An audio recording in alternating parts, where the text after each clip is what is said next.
Ever found yourself scratching your head over whether to use who or whom?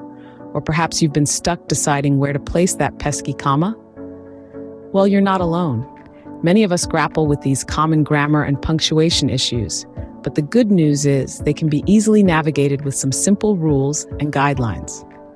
Firstly, let's tackle the who and whom conundrum.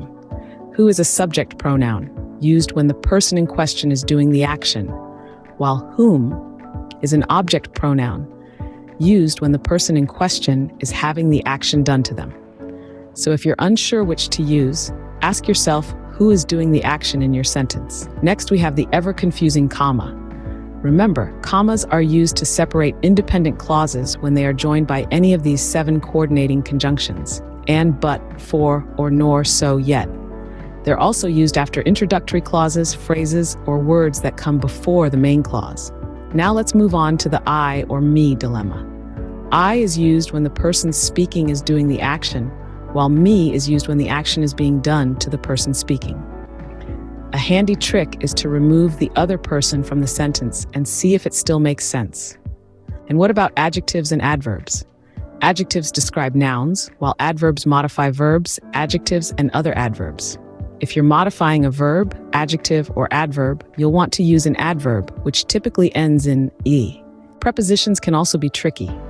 These are words that express location, time, or direction, such as in, at, on, and about.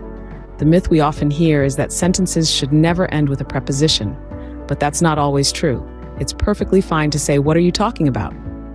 Finally, let's touch on effective writing. Constructing sentences and paragraphs that flow gracefully is key to writing quickly and well. Ensure that your sentences are complete, concise, and clear, and that your paragraphs follow a logical order. In summary, understanding grammar and punctuation doesn't have to be daunting.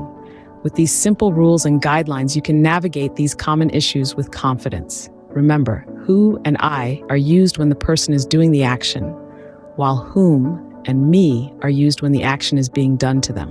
Commas separate independent clauses and follow introductory elements. Adverbs, often ending in "e", modify verbs, adjectives, and other adverbs.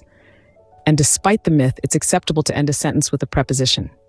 So the next time you're faced with a grammar or punctuation dilemma, don't despair.